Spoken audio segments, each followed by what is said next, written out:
We'll give them sales skills, all the sales skills they need. That's absolutely fine, not a problem at all. And that's what you'd expect coming into a big corporate in a big sales team. But what I'm really trying to get through and get into people's head is really that mindset and that attitude, and that would serve them well in whatever career they go for. Even if they come out of a sales career, if you come out of Experian, it won't really matter, because hopefully we give them the attitude, the mindset, the understanding of what it takes to build a good career and to drive high performance in your career. You're listening to the Sales Today podcast, and I'm your host, Fred Copestake. On this podcast, we explore how sales professionals can develop a modern approach to winning business, the application of virtual selling techniques, how to create meaningful business relationships, and much more. Why not take our free collaborative selling scorecard to see how your sales approach suits today's environment? You'll find a link in the show notes. And welcome to this episode of the Sales Today podcast, where I'm delighted to be joined by Steve Fox, who is Sales Director at Experian. Steve, welcome. Morning, Fred. How are you doing? Yeah, good, thank you. Good. Looking forward to talking to you about developing salespeople, and in particular, not in particular, but partly about developing younger salespeople, people new to the profession, and how we can do stuff beyond the sort of the sales training, the bits which are going to sit around it to really develop that high performance. You wrote a post on this a little while back that I picked up on and was very excited about because it sort of resonated so much with me. Why is it something that you are so keen on, you are so passionate about? Yeah, I think there's a lot of reasons, Fred. I think it's something that I've always tried to do in my career. We all have a career trajectory, and you'll come across obstacles and barriers as you're going along, and you build up tactics, don't you? You build up strategies of how to overcome challenges, and you learn, you build out your capabilities, you learn how to look after yourself mentally, physically, better and better, hopefully, as you get older. It doesn't always work out like that. But and then you see in our business at the moment, we've got a lot of younger, earlier careers, salespeople starting, so graduates, apprentices, and you really want to try and we'll give them the sales skills, all the sales skills they need. That's absolutely fine, not a problem at all. And that's what you'd expect coming into a big corporate in a big sales team. But what I'm really trying to get through and get into people's head is really that mindset and that attitude, and that would serve them well in whatever career they go for. Even if they come out of a sales career, if you come out of Experian, it won't really matter, because hopefully we give them the attitude, the mindset, the understanding of what it takes to build a good career and to drive high performance in your career. That's what you want to do. Not everyone wants to do that, but so that's what the post was all about, really, just trying to think about all the non-sales skills that you'd want people to start thinking about. Yeah, life skills to a degree, I suppose we could say. I say that sales skills are life skills anyway. So yeah, there's a natural interlink, isn't there? But that's exactly what it is. What the life skills, that we'll try and pick up, and then it's just trying to pass it on to a new generation of people. So yeah, hopefully we can do that. And do you think it's something that it's more important now than perhaps when we started out in the world of sales, the world of work? Quite possibly, yeah. I think just because it's a more complex world now that people are living in. You think about the amount of time people spend on social media and the time drain that gives you, that takes away from you. Actually, that is a massive life skill right now, at whatever age you are, whether you're a 12-year-old or a new graduate 20 years old or a 46-year-old like myself. Having that ability to not get those quick dopamine hits and actually put the phone down and actually be really focused. I think one of the points I made in that post was, when you get up in the morning, don't look at your phone. Don't open the laptop and look at your emails as well. It's just another time drain. Get that time for yourself. however you do it, whether you exercise or into meditation or journaling or whatever, give yourself that time first thing in the morning to get yourself set up and work out what you want to do for the day. That's irrespective of whether you're in sales or something else. But yeah, it's really important. Problem is, Steve, my journaling app is on my phone. Well, that's where you're going wrong. That's the problem. But it is a discipline that I've developed to pick it up, not press Facebook, not look at LinkedIn, not look at emails, go straight to Rocky. This is the app that I use. And Rocky asks me, it's a really cool little piece of kit, actually. Rocky asks me questions that I can then answer and do that. Yeah. Rocky.ai. Oh, it's very cool. Yeah. Morning and evening, morning mindset, evening reflections, asking you questions around a certain subject that you've asked to focus on. Yes. So mine's usually productivity or resilience. It's one of those two. It can be sales, it could be well-being, it could be anything. I think that's the other thing as well. It's that ability to self-reflect and stuff like journaling, just making sure you're able to understand what's going on in your own mind, whether it's positive, negative, whatever. Just that ability to brain dump or get those thoughts down on paper or in an app or whatever. That's just so it's a really important part of high performance. That's obviously why you do it. A lot of high performers will do that. It's a great habit to build. Someone said to me the other day, which I thought was brilliant, a guy called Daniel Priestley. I've got a lot of time for what Daniel says. And he said, in the 60s, the cleverest people on the planet were trying to put a man on the moon. Today, the cleverest people on the planet are trying to keep you on social media apps. Absolutely. Yeah. And it's true that these things are designed to hook you in and hold you there and give you those dopamine hits and those little rewards and that feel-good factor. That's exactly it. Yeah, the smartest people on the planet are just trying to keep that's what you're battling against. Yeah, we are. And that needs a strong mindset, doesn't it? It needs that discipline, and understanding why you need to do that and why you're going to benefit against it. Yeah, it's just easier, isn't it? Yeah, and it's a habit. All this is. I'm a massive fan of Atomic Habits for James Clear. It taught me so much in terms of building. Everything's built on good habits. If you can build out those good habits, then that's your building blocks for everything you want to achieve. And that could just be something really simple, like you say, doing a bit of journaling, making sure you do a bit of exercise in the morning, something like that, just to build the right habit, make those habits really easy to do as well. That was another big thing in that book. Try and got back into my running at the moment, and you make that really easy by having all your running stuff there. So when you wake up in the morning, you're bleary eyed, it's there, put it on, get out the door before you even think, even before you've really woke up, bang, you're out then. I said that to somebody the other day and they were laughing. So I'm glad there's somebody else who says this. Yeah, no, go and do the stuff before you wake up. And they're like, what's he talking about? Exactly what you said there. Yeah, you can be halfway down the road and then you're like, oh, well, I'm here. I'm here now. Oh, I might as well carry on then. Yeah, it exactly. It is. And it's just, but it's what you do. And then it becomes part of your identity. I'm a gym goer. I'm a runner. I'm a whatever. Yes. So yeah, absolutely. Cool. Well, so what else then? So we've got the kind of reflection, journaling thing, exercise. Yeah, healthy body, healthy mind. What other things would you say are helpful to?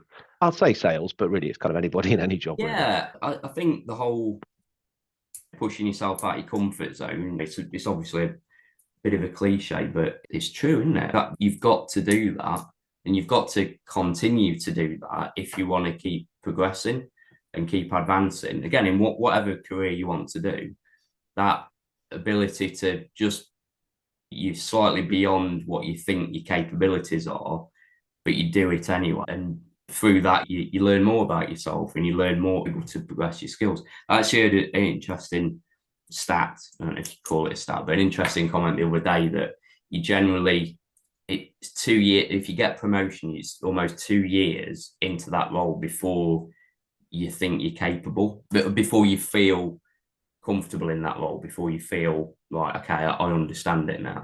So that's a long time. You're faking it for a good couple of years.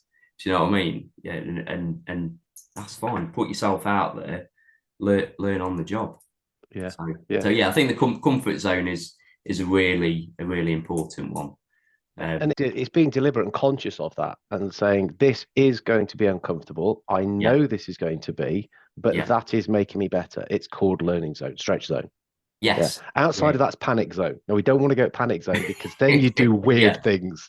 That's when I talk about it a lot from training point of view, as you can imagine, and say, look, my job is to push you into stretch. That's what I do, but I won't get you panicking. I certainly hope not. I'm not doing my job very well if that's the case. It's that gentle, but push forward. And we trainers, leaders, so can help people to do that, opening their eyes to that and giving them those challenges, giving them those kind nudges to help them get better. It's stretch opportunities. At the moment, I'm managing a team of other sales leaders, and it's working out. They're not early careers, but it's still everyone's wanting to progress. It's a really good team, high performing team, but it's making sure they are all on the edge of their skill sets almost, and being given, you want to develop, brilliant, right, we'll give you this task or this role or this project. You kind of want them to go, okay. Just take a little right. Okay, so you know that are they quite there yet? Maybe not, but they will be, and you back them because it's a good bunch. So that's what you've got to be doing that, whether it's sales leaders or early career salespeople. Just keep them on that development path. Keep them moving forward. Exactly, and I think a part of that is as well, if you're motivated and you want to keep learning and you want to stay hungry, it's about that learning, whether it's being trained on wider sales skills, etc., or whether it's doing your own reading widely and getting an understanding of different viewpoints. But that constant learning is a great sharpen the saw. But was that in Habits of Stephen Covey back in the day? Just that constant want to learn. What we're here for. We're going to die one day. What do you want to be on this planet for? It's good to keep growing mentally, keep stretching yourself. So, I'm gonna come to what you're on the planet for in a minute, because I think that's a different one. But when you say reading widely, could you talk to me a little bit more about that? What do you mean? Do you mean tons of sales books? No. Oh, although sales books are brilliant, and I've got. Don't get me wrong. Wrong answer, Steve. I've just moved house, so I ain't got a book at the moment. I've just got a baby Yoda Lego in the corner. But I've got loads of sales books, and that really helped me. I think just cement certain. Again, it's habits, behaviours, understanding. So getting that knowledge and understanding of like core sales skills and new thinking in sales. I suppose that's the philosophy that underpins it, whether it's sales books or I suppose as I've got older, I've then gone more into looking at productivity and the Essentialism, Greg McKeown book, which I've read that about 5 years ago, Atomic Habits, Deep Work, Cal Newport, just about how you do some really focused work whilst you're bombarded with all these different tasks and social media, etc. So I think even then, I say read widely, even those are quite narrow, well-known productivity type, self-development type books. I probably don't read widely enough. I've stopped reading novels, for example. I read a good novel for a while, but I think as long as whatever you're reading to expand that your view of the world, I think that's a good thing. I was being facetious about the sales stuff, but it's psychology, understanding people better. Anything that helps you understand people better is going to be useful in sales and just generally in life. Massively. And when you speak to certain people, certainly when you're in a sales role and you give them a cold call or whatever, you're trying to speak to someone for the first time and they're a bit narky. It's not a nice phone call, but actually it's understanding. It's not that they didn't want to necessarily speak to me. They might have just had some bad news or trying to deal with a difficult task. And that's the mentality that you want to have as an early career salesperson. That helps build resilience, framing things in that manner that, okay, that was a difficult call, but that's fine. We'll get that. Certain people, you just call them at the wrong time, but the next call I make, I'm sure it'd be better.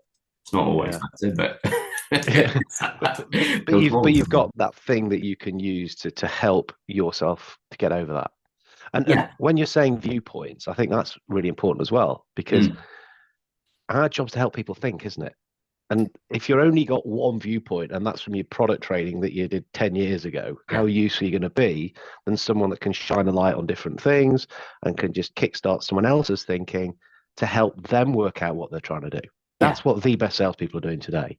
So where those come from, that's gonna help you get better. Yeah, absolutely. It's like so if you talk about Fred, it might be a different way of somewhat of a salesperson looking at something, looking at a problem, looking at how they interact with their clients, with their prospects, etc. So just having those new perspectives all the time to challenge you. Again, whether that's early careers or whether you're a senior sales leader or whatever. But I think having that having that ability to be challenged in your thinking as well. I think you see, going off on a bit of a tangent here, but at the moment in society, everything's so polarized, like, oh, that side's terrible and oh, that side's evil. But it's always more nuanced than that. And you understand that nuance when you try and understand other people and other people's viewpoints.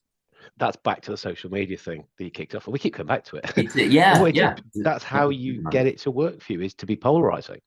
Because it gets a reaction. People go, yes, that's what I believe. I'm on your side. No, I don't care if you put yes or no. I want the reaction. I get the reaction. And that's why people are doing that. Exactly. Yeah. That's why I like the whole podcasting thing. I think it's really good. I know we were talking earlier about podcasts, but look at the 3-hour podcast that you can listen to, or just like really long conversation. People are into it because that's what people want. They want people to actually have a conversation and actually, understand the viewpoints in a deep way. That need as human beings hasn't gone away. It's just it's just swamped by social media and everything's instant. Yeah, we could go on about that topic for another. Attention spans have gone right down, and everything's a 30-second TikTok now. But no, people listen to 3-hour podcasts. I watched a full box set yesterday. Yeah. 6 episodes. Why? I was into it. I wanted to see what happened in it. It's that focus. I say to Mikey, my eldest is 12, and I say to him, that ability to engage with another person, whether it's from a sales, I'm not teaching him to be a salesperson, just saying bit to bit to excel in life, have that ability to build those connections, but also that ability to focus and actually listen to someone to help build that connection. There's such a skill that so many people going for meals together and just sitting on their phones. I'm sure I've done it. I'm not perfect by any means, but you look at it and just think, God, no, just chat. That's so sad. Same. Yeah. Okay, so coming back to something you said earlier then about what are we here for? What's our purpose? What are we on the planet for? We get one shot at this. Yeah. Talk me a little bit more around that one. That's a biggie. That's 4 podcasts in itself. But yeah. So, God, where could you take this? I think whatever you believe, I've always thought you try and leave. This is really corny, but get into the heart of it. We are only 1 year for a limited amount of time. Ultimately, wherever the kind of human race goes, I just think you try and, while you're here, try and leave things in a better position than where they were at the start. Try and bring something into the world so it's leave it, whether that's just as simple, it's not simple, but whether it's as simple as bringing your kids up in the right positive way, or whether it's trying to do something more. This podcasting that you're doing, Fred, actually trying to help people, share some messages, etc. Whatever that looks like, that's probably the essence of it. That's probably what, and I'm getting very philosophical as I'm getting older. It's probably what I'm thinking about with these early careers salespeople, is just trying to, okay, how can we make it better for them? How can we help them develop quicker? So it's paying it forward, isn't it? Taking what the skills you've got or knowledge you've got and trying to impart that and help the next generation. Like, so that's like, we've actually got our own ideas, which is brilliant. Like, they might be more innovative and help progress things even more.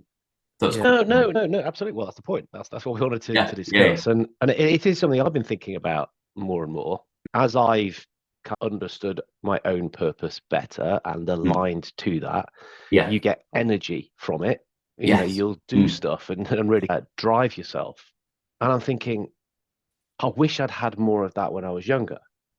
And not Yeah. necessarily the drive or the energy, but the understanding that this alignment to purpose can really spur you on. It can really Mm. kind of make you move forward.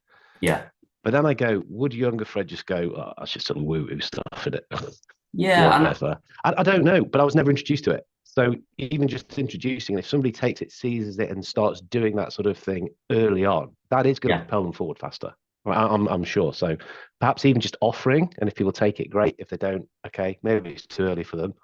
Yeah. That might be something that's useful. And I think some people would pick up on it, and others, like you say, maybe like you and I when we were young, not interested. But I think finding your purpose a lot of the time it might not become clear until you.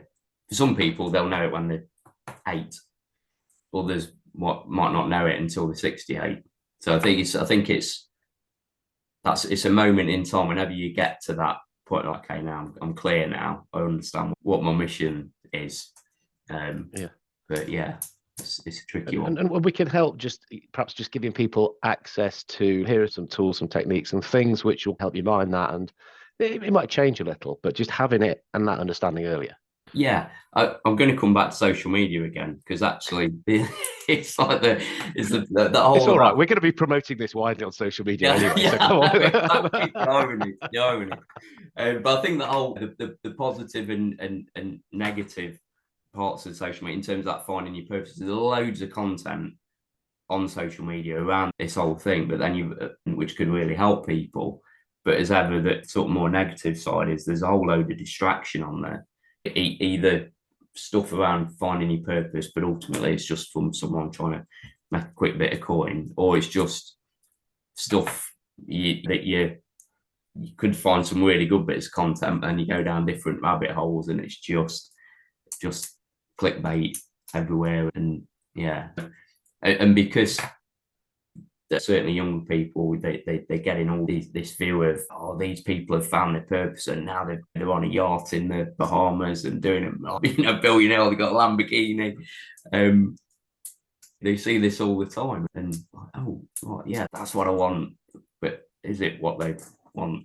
Not what they want, but it's not what they need. Yeah. And the people who do that are very skilled at it. Very skilled. Exactly. Because they understand people, because they understand, they've done all the stuff that we said, and they're using it maybe not quite as ethically or I don't know, positively as we might like. Yeah, but exactly. I mean, you've got to tip your hat to some of them and go, what you're doing is clever. They've understood I don't like it, but it's clever. Yeah, they've understood the algorithms, understand how to make a lot of money and what it enables. Yeah, they understand people's algorithms. Yes. Yeah, exactly. Exactly. Oh, good stuff. What else? Is there anything else that we need to just be thinking about now? I'm looking at your original post actually. Yeah, I've got it open in front of me here. I think the only other thing that kind of I was thinking about was that bit about just you don't need to be a dick about it. Yeah, so I was trying to work out if I could spell it on it. Yeah, you can say it as it is, Steve. Don't worry. Yeah, there's plenty of people you'll come across in whatever walk of life, whatever age you are, where you just think, oh, you don't need to be like that. But actually, then it's some people are just like that. Other people might just be having a bad day.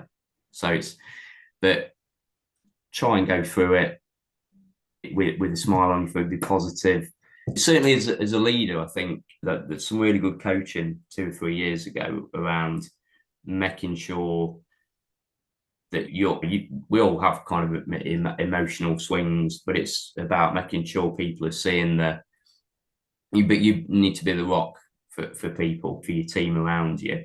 As they're going through the kind of some emotional swings and ups and downs, try and be that rock for people to cling on to, and you can support them and build them up. So I think that's really important from a leadership perspective. So I went off on a tangent again then, but I think that comes from helping people understand that, you don't need to do things. If you're feeling quite emotional and you want to have some outbursts and you send that, you want to send that email, don't just take a step back. I need to remind myself of that. I did send an email on Friday, which I instantly regretted.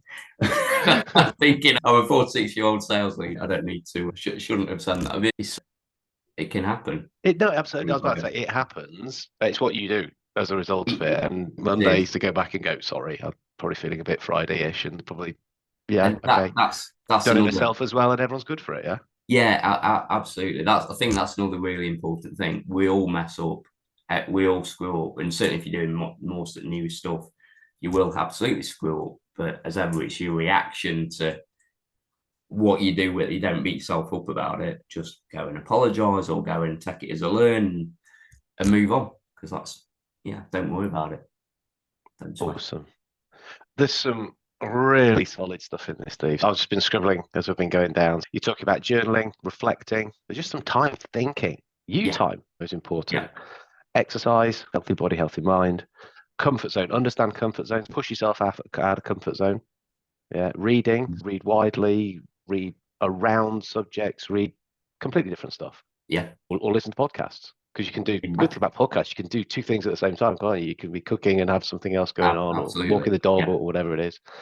And not necessarily just with the intention of developing new perspectives, but if they help you do that, that you can then share with other people, that's really useful. And what else do we say? Yeah, build connections with people. Yeah, think about how we can do that. Understand our purpose, sort of what we're here for. Where's your energy? Where's that drive coming from? And then the last one, which is a classic, don't be a dick. That's the best one. That's the best one. Well, they all kind of feed into that. It's the easy one to remember.